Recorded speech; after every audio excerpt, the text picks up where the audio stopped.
African investment. Has that opened up? Is there Africans investing in Africa? I've heard you talk about American investment and Europe investment.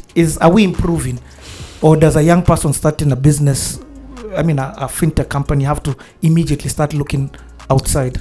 I'll tell you a truth that will shock you. I think.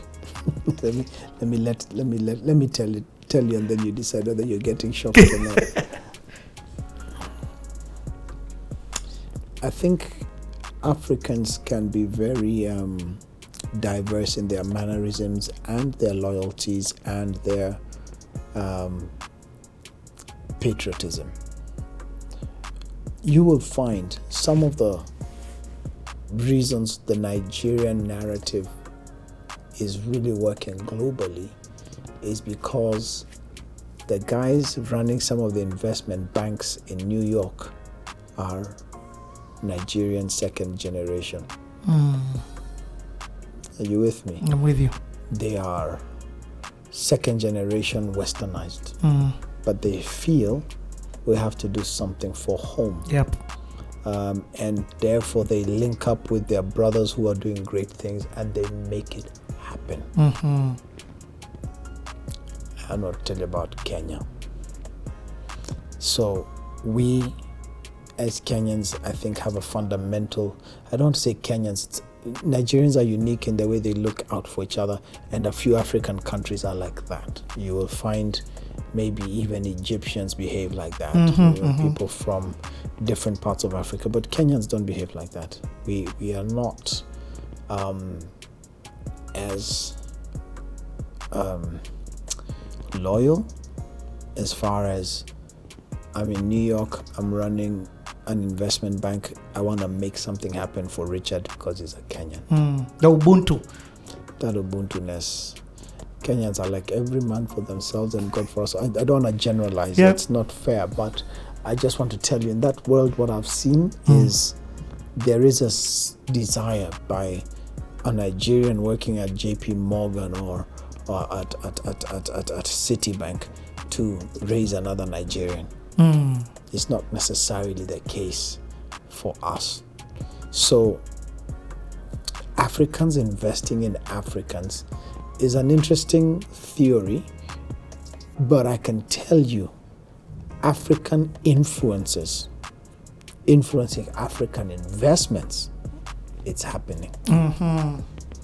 Fafanua, expound. So these people who sit in very influential offices in very large investment banks or family offices are actually consciously saying, yeah, we've made 18 investments, but let's make 2 of them African.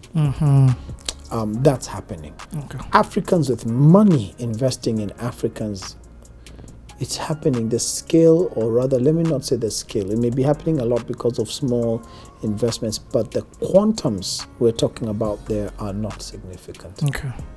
And therefore, they don't tilt the needle much as far as quantum is concerned. They may tilt the needle as far as volume is concerned, but not quantum of capital. I get it. Yeah, so you may find NGOs, small companies. I gave a guy $25,000 to build a business. He lost it all. That kind of vibe exists a lot in Africa.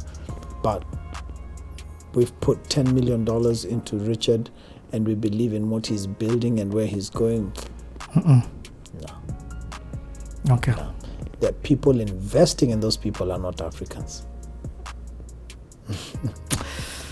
Answered very well. Okay. Yeah. It's changing. There's an awareness. You're seeing a lot of these savannah type funds and stuff like it's changing, but we're still a little bit far from it maturing. It's not yet there. Even the funds, some of these African funds are running, are not funds from Africa.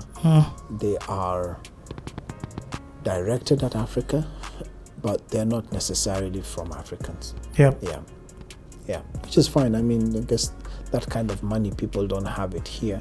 And where it's coming from then, I guess we have to figure out how to tap into it so that we become eventually those that build the continent.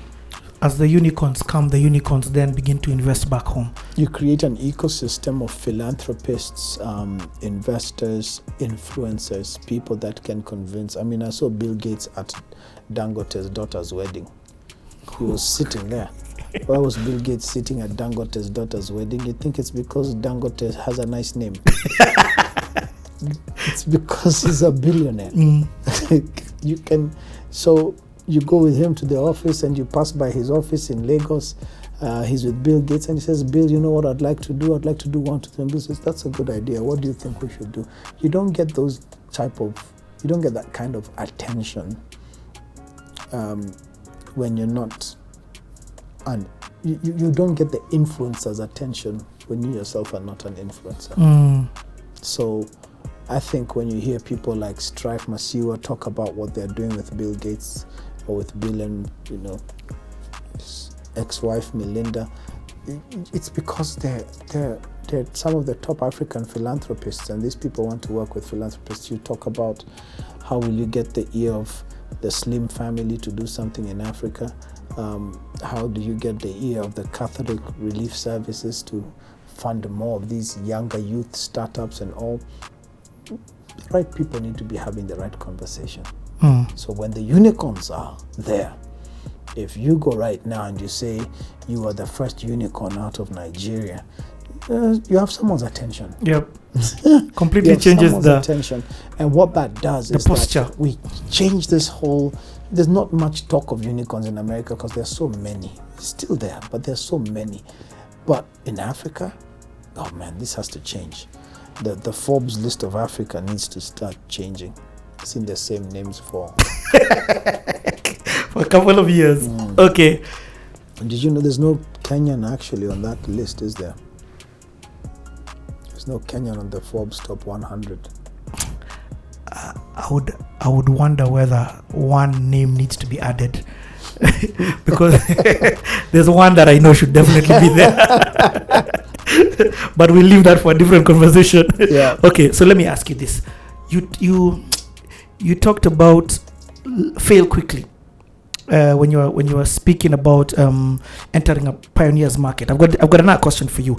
As the founder of the business, when do you know when to close the business?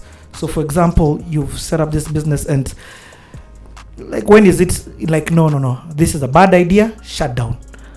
I feel like there are too many failure businesses still operating or and I don't want to hate on them and just say no. I'm not sure about this. When should you be like, okay, call it quits?